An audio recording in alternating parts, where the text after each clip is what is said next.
구한말 영국인이 본 조선인의 모습. 1890년 일본과 중국 시베리아 일대를 두루 여행하고 조선에 도착한 한 외국인이 있었다. 영국인 탐험가이자 화가였던 세비지 랜도였다. 그는 화가답게 조선인의 체형적 특징을 포착한 30여 점의 인물 사파를 남겼으니 다음과 같았다.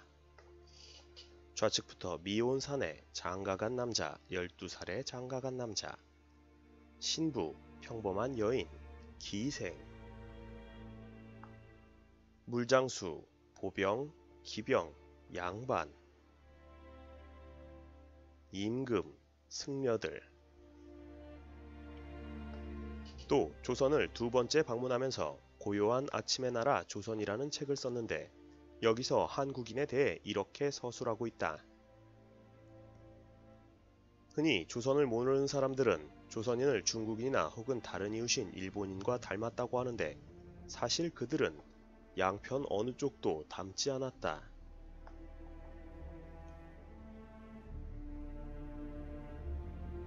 조선인은 북방 몽골리언이 주종을 이루고 있지만 그 밖에도 중앙아시아 남방계 혈통이 많이 혼혈되어 있다. 체격과 혼혈에 관심이 있는 사람에게는 조선만큼 흥미를 끄는 나라도 없으리라 여겨진다. 마치 아시아에 거주하고 있는 거의 모든 인종들이 이 조그만 조선이라는 나라에 정착한 것처럼 보여지니 말이다. 역사적으로 본 외래인들의 집단 유입, 전 세계에 순수한 단일 민족이 없듯이 우리 민족 또한 유사일에 여러 민족들과 합쳐지고 외래 민족들을 받아들여 왔다. 당장 한민족의 모태를 찾아보면 2000년 전까지만 해도 한반도에는 예, 맥, 한이라는 각기 다른 민족들이 어우러져 살고 있었고 1300년 전까지만 해도 백제와 신라는 고구려보다는 오히려 외와 더 가깝게 교류하고 있었다. 심지어 지금으로부터 900년 전까지만 해도 제주도는 고려의 조공을 바치던 탐라국이라는 별개의 나라였다. 또 우리나라는 초기 삼국시대부터 조선 후기까지 근 2000년 동안 수많은 이민족이 유입되어 혼혈되었던 역사를 가지고 있다. 이는 최근의 DNA를 추정한 연구 결과에서도 여실히 나타나지만 예전 문헌만 봐도 쉽게 찾을 수 있는 부분이다. 기원전 3세기 진한 교체기. 중국의 진한 교체기에 한반도로 많은 중국 유민이 넘어온다. 항상 중국이 혼란스러울 때 유민들이 대거 한반도로 유입되었다는. 그리고 기원전 195년에는 중국 유민 위만이 고조선의 왕권을 찬탈한다. 기원전 2세기 낭랑군 설치. 한나라의 침입으로 위만조선이 멸망한다. 이후로 고조선의 영토는 한나라의 속령으로 통치되고 수많은 중국인들이 이주하여 살게 된다. 특히 평안도 일대를 차지했던 낭랑군의 경우 중국 이주민들이 많이 정착했는데 이들은 초기에는 고조선 토착민과는 뚜렷이 구분되었지만 시간이 흐를수록 서로 융합하여 수세기가 지난 뒤에는 그냥 모두 낭랑 출신이라 말하게 된다. 사실 사람들은 불과 1, 2세대 이전의 일도 잘 기억을 못하는데 500년이란 시간이 흘렀다면 그냥 단일민족화 되었다고 볼 수도 있음. 이후 낭랑군은 기원 후 4세기 초에 고구려에 통합되었기 때문에 낭랑군 혼혈인들의 피는 고스란히 우리 민족 속으로 혼합된다. 기원 후 1세기 왕망 혼란기. 중국의 왕망 혼란기 때 낭랑이 일시적으로 망하고 고구려로 흡수되는데 전한후한 교체기다 왕망은 신나라를 세운다. 이 과정에서 신라가 속한 곳인 진안으로 5천여 명의 낭랑 유민들이 이동한다. 기원 후 2세기 후반 후한 멸망기. 이때 황건적의 난을 피해 중국 유민들이 대거 고구려로 몰려들고 고국천왕은 이들을 기꺼이 받아준다. 참고로 우리나라는 전통적으로 외래 유민들의 이주에 관대했다. 선진 문물을 흡수할 수 있는 기회였고 인구가 희소했던 과거에는 농업인력, 군사인력으로도 그 가치가 높았기 때문이다. 기원 후 3세기 후반 야마토국 발흥기. 일본인들이 기근이 들어 천여 명이 바다를 건너 신라로 귀순했다. 참고로 삼국시대에는 일본이 한반도로 이주한 사례보다 한반도인들이 일본으로 이주한 사례가 훨씬 많은데, 특히 고구려 장수왕이 남하 정책을 취해 백제 영토를 유린했을 때 많은 백제 유민들이 바다를 건너 일본으로 이주했다. 9세기 후반에서 10세기 초반 남할 여초기. 남할 여초기는 동아시아 전체가 격변의 시기였으니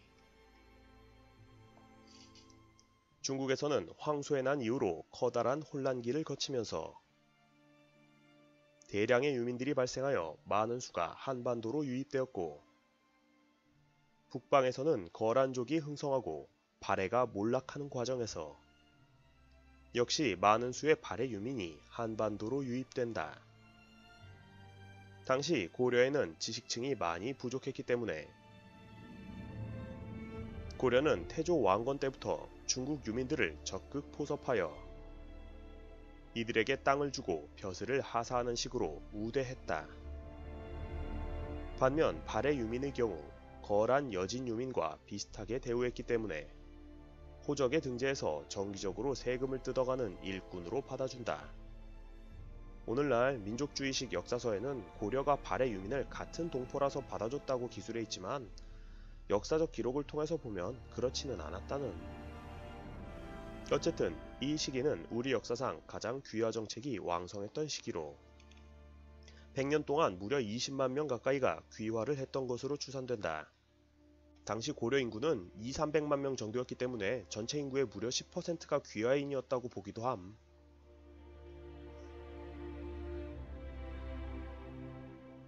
(10세기) 중반 5대 십국 시대.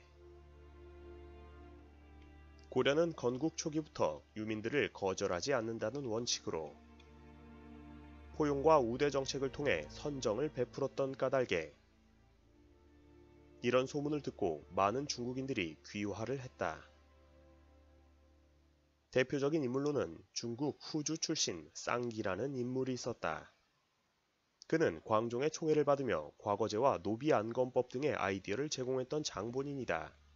흔히 광종을 고려왕조의 기틀을 세우고 왕권을 강화한 군주로 인식하는데 그 이면에는 이런 중국 출신 귀화 관료의 공이 있었던 것이다. 이때 유난히 복건성 출신의 상인들이 많이 귀화했는데 이들은 배를 타고 장사를 하러 고려에 왔다가 고려 관리들이 그들의 재능을 시험해보고